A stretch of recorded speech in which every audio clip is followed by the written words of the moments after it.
Hello, everyone, and welcome back to another Bensday with Batgirl and Ben. And I'm here, of course, with our favorite person, Benjamin Lesnick. Hello, I don't know that I'm anyone's favorite person, but I try. I don't know, Dr. Jeffrey sure calls you one of his favorite people. He is a good guy. He's a good guy. Yeah. So, I skipped last week, obviously, because of my surgery, but there really wasn't a lot that came out except for Sandy playing her games with Twitter again, taking pictures of the writers, and on the wall, there's some information about the vertical slice, which we all know well, hopefully everyone knows what that is. And if they don't, I'm just going to explain it real quick. Vertical slice is it's like a piece of cake they take right out of the game. So it's a piece of Squadron 42 that they're going to show us at some point in the future. My guess, and I'm sure Ben won't say yay or nay, is going to be the December live stream. So it's what we should have seen at CitizenCon, but what we will see in December. And you'll see a basic rundown of things that will be going on inside of Squadron 42. There were some other little tidbits there, but Ben, when things like that happens, how do you... No, I know I asked you before, but how do you put out the fires? Or are they intended to let a little bit of information out ahead of time? Sometimes those are intentional. If I know the writers, and I do, I suspect that one was strongly intentional.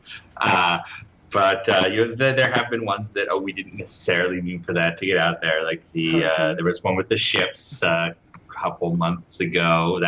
But it's not like state secrets or anything. It's just information that we haven't arranged to put out the normal way. I think it's always for the best when that information's out there, and we're just going to try to put more of it out ourselves rather than doing it by accident. But no, I think the writers did that on purpose. I like the fun things when people find stuff hidden inside of the I guess they're the bucket files, whatever they call them, in the different releases of the game. Or when you do get Sandy taking pictures of things, putting them on her Twitter, and all of a sudden there's some cool stuff that maybe was intended or not intended to be put out. I think it's a great way of engaging the backers when you don't have a whole lot extra to put out because you have two major patches trying to get ready. Absolutely. And I think back to Privateer, of course, or Wing Commander 2, looking through the files and learning that Prince Dracath's ship was called the Blood Fang, or that the Karathi ships in Righteous Fire were salty. It's little bits about the game you learn by breaking it. So, I don't know. All right. So I got a cool question for you, and I'm going to try to incorporate another game that is made by another one of my favorite developers, David Braben. They released another update to Elite Dangerous, and essentially they have all these different ruins on different planets that you can go to and find. Now, there is a Indiana Jones-like profession in the game. What's that called again? Is it scavenger or salvager or... Scavenger is, no, it's not so much Indiana Jones as like pack-led trader type thing. But Indiana Jones is, I guess, more of an explorer. Explorer. So will we find different wrecks? And well, I mean, obviously yes, but different. Will we find different mysterious objects that might lead to quests on different planets? Absolutely. I mean, we teased early on some of the Kathrak hidden stuff, and there's a lot of mysteries to solve out there. So, do you think it's possible that one day we might find a Drothy on one of the I think you might find something legally distinct from a Drothy. Legally distinct. Oh, can't steal something from there. So the whole Concordia thing won't be happening, will it? Hey, that was a Bengal class carrier that happened to crash in that fashion. Not inspired by anything. With Mark Hamill and John Rice Davies standing in front of... No, sorry. That would be awesome. And if you guys don't know what I'm talking about, just watch the opening cutscene to Wing Commander 3. Pretty awesome. Loved that one. And even if you do know what she's talking about, still watch the intro to Wing Commander 3 because it's... It was awesome. I hope the opening to this is just as wonderful. So, did you get an opportunity to meet one of the enablers, Renegade Shank, when we went to L.A.? I believe I did. He was dressed up like a chef. Yes, yes. So, I had Renegade Shank go out and take some pictures in that chef outfit in front of his nephew's green screen. Mm-hmm. And we're going to be producing a commercial that I hope to get to you or Will or Cameron or somebody before the live stream so you guys could play Renegade Shank's Gourmet Space Paste commercial for everybody. Well, okay, get it to me and we'll see what we can do. Do you know what the lore is behind it? I don't. So there was a time when ships were coming out at a very, very rapid pace early on in the game, and we were all spending lots of money on it. So I did a video about cooking my cat in the microwave and eating it. And Renegade Shank started talking about space paste because everybody else was talking about ramen noodles. Do you remember the Shimmer commercial from Saturday Night Live? Shimmer. Yes. Okay, it's a non-dairy It's a Florax. topping. It's a Florax. So Renegade Shank space paste is able to close up a hole in your hull and keep your atmosphere from venting. Able to form a bond as strong as steel, or if you're without any nutrients, it could sustain life for up to 20 days. And it comes in, I think it comes in 15 flavors with the newest flavor, Bacon. So we're going to be pushing. That's right. I've seen the Bacon. Yeah. I remember that. Bacon maker. All right, so let's go to Justin Graka. I hate doing this. I know why you didn't like doing this in the beginning. Greka, I do have some questions. What info can we get on the cruiser/battle cruiser ships? We do know that battle cruiser is made by Aegis. It's called the Eclipse, I think. For any of the... No, it's not. Capital ships. Will we see detailed walkthrough of each one to see what it has? Eventually, yes, absolutely. I mean, the big UE capital ships are being built for Squadron and its follow-ups. So we know Dreadnought, big giant thing, then Bengal Carrier, then is it cruisers, battle cruisers would be the next size, and then the destroyers? Yeah, so it should be Corvette, frigate, destroyer, cruiser, carrier, carrier, and then Dreadnought. And Dreadnought. So cruiser/battle cruiser, same type of ship. Yeah. All right, so it's not two different ones. Okay, that's good. So the largest one that you've allowed to be sold is the destroyer, and that was in very limited numbers. Okay. Yeah. All right, so cruiser we might see sometime around the release of Squadron 42, because I know it's going to take a while before you actually get to the fleet. All right. If you do things like you always do. With the trend of cash-only sales, will we always have a non-discount price for store credit option for those sales? Yeah, you'll always have the option to buy things with store credit. And they'll always be non-discounted. There'll always be full price for store credit, right? Yeah. Well, I mean, we'll try other things. We've got all sorts of stuff to try. Sometimes it'll work, sometimes it won't. We'll adapt after each one. We hear your feedback.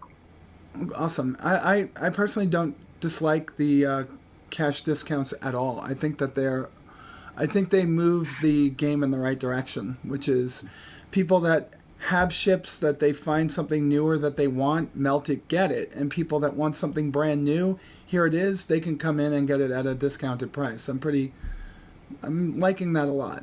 Yeah, you can certainly always melt your old SKU and get the new one at lower cost and have extra store credit.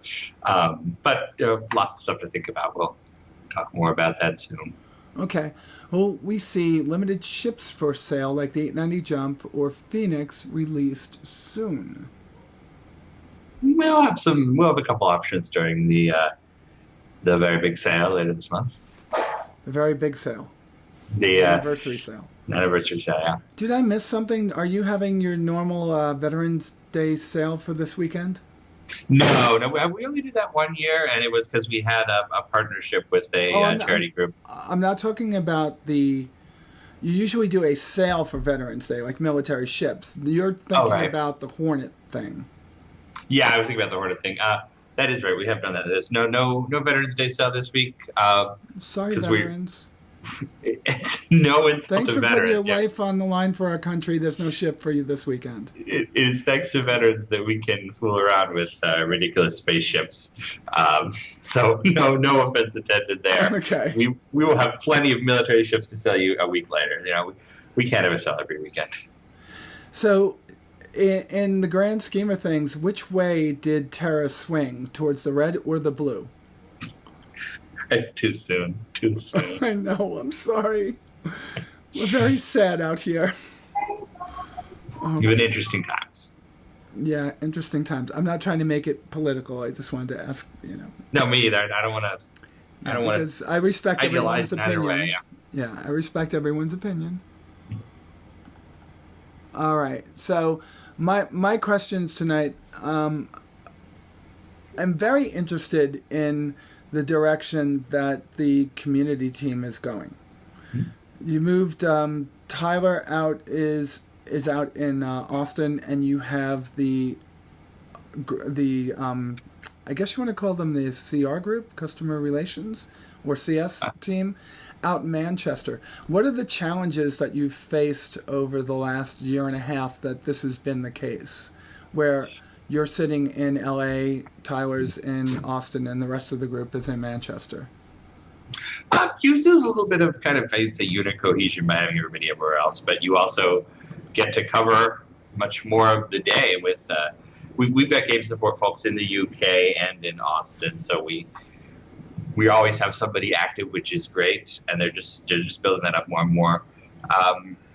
It's funny. I would say Tyler's the hardest one because Tyler's such a cool guy, and he's kind of on our, sort of the creative end where we're, pitching sales and ships and content. So it's a little bit harder having him in Austin, just because you kind of forget about him. You get locked down in your thing. And you're like, oh wait, Tyler's out there. I should confirm with him. The CS guys, it's just so it's become so ordinary. We don't ever get like a taste of them. We only know them through Skype. They've become like really good internet friends. I will often get up at like 2 a.m. and I'll log onto Skype just to chat with them because it's the middle of the day and I can see what they're working on. So that's kind of like it's one of those, we all have internet friends. That's my relationship with Cameron lately. Oh, look, Cameron's on. We could bring him in right now, by the way. That's pretty awesome. So in fact, that is probably Cameron doing exactly what I do, but in his counterpart role. Yeah.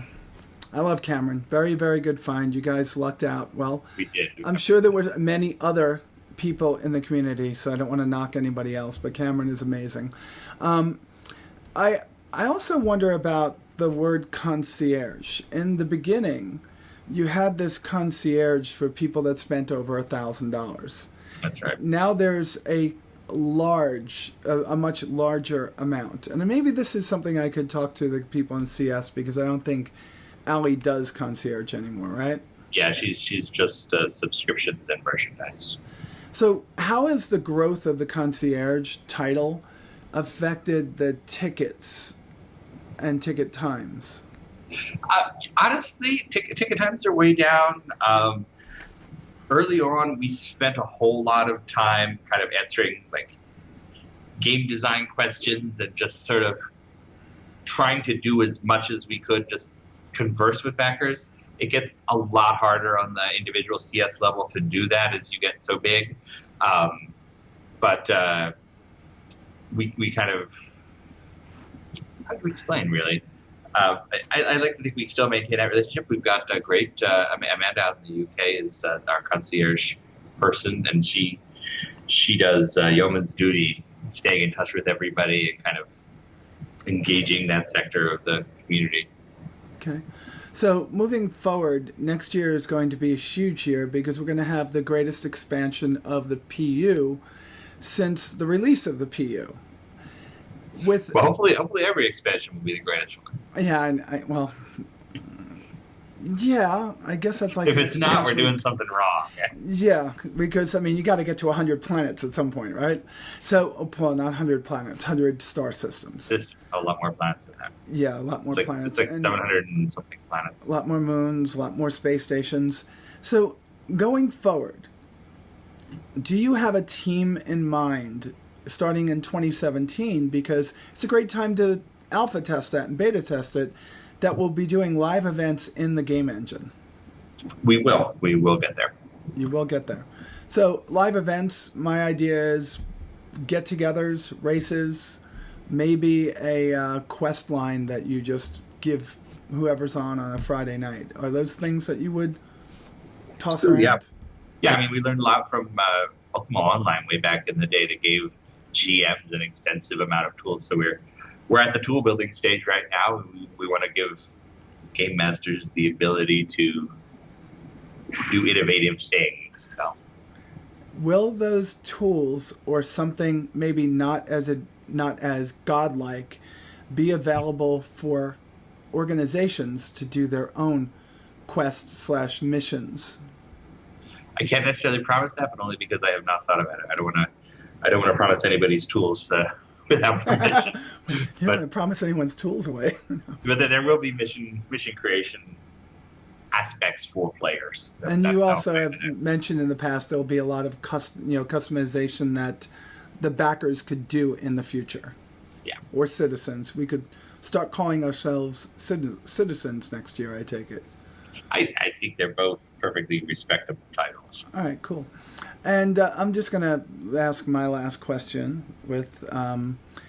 it has to deal with... We know that every year you have a new line of ships in mind.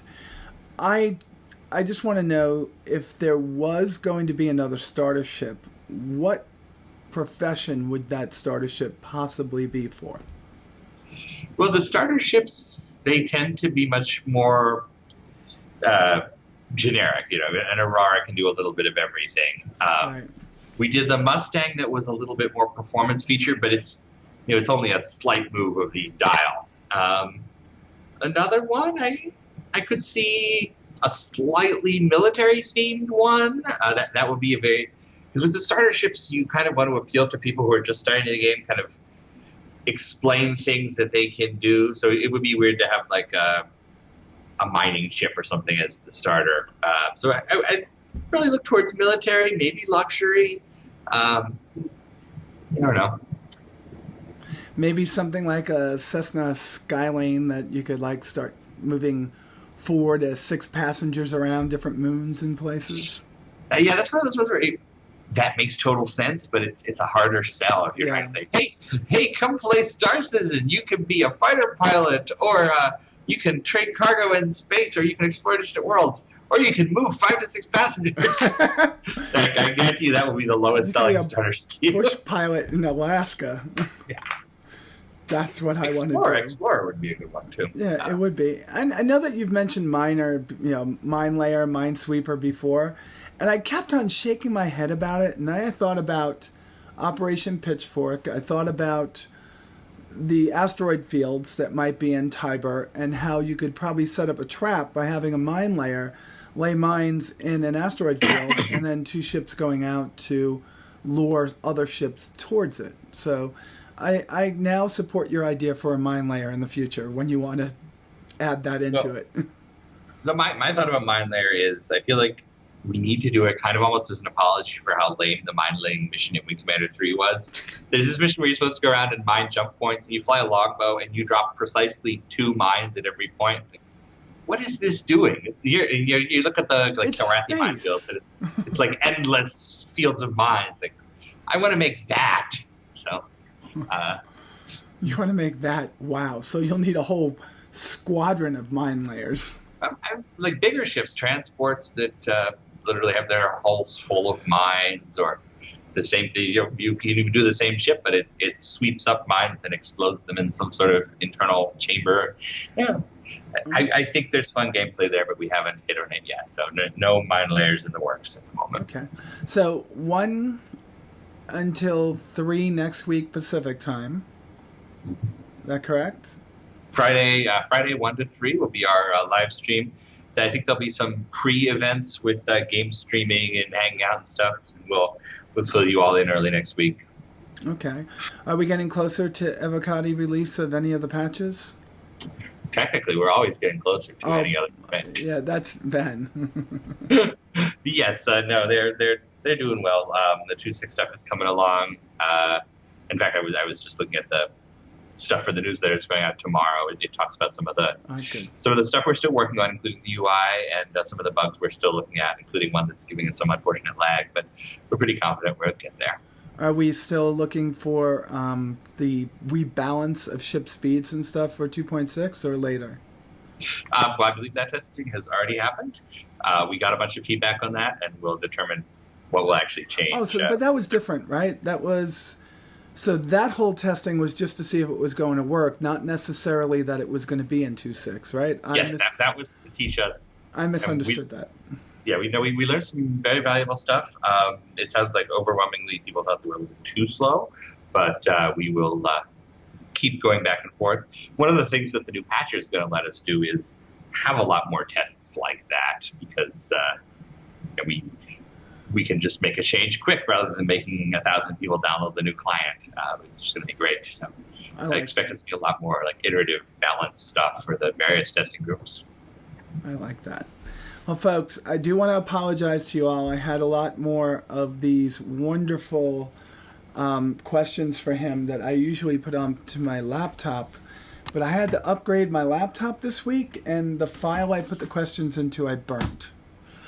My fault. But this week, what I'm going to ask you all to do is that I want to start moving the show into a direction that has a little bit more interaction between you. Ben and I cannot be consistent enough to do this show live on Twitch. Even today, there was no way. We just wound up getting together almost 30 minutes after we were supposed to. But what I'd love to do and get some interaction from you is if you want to ask video questions, Ben and I will take them, maybe 1 or 2, maybe 3 a week. And you could make your own video question, upload it to YouTube and link it to me, and then send it to starcitizenaa@gmail.com, and we'll start incorporating those in as well. Ben, any other announcements? Anything fun? Did you go through every single box yet? Did you get it back to the house? Oh, gosh, I'm sorry. I was just reading. Ali just texted me. Leonard Cohen died. That's very sad. Shit. Okay. That was a downer. I'm sorry. Okay. No, the boxes. So we got the boxes. This is the Wing Commander Academy thing I did. We did the crowdfunding. You guys supported us so much. It was fantastic.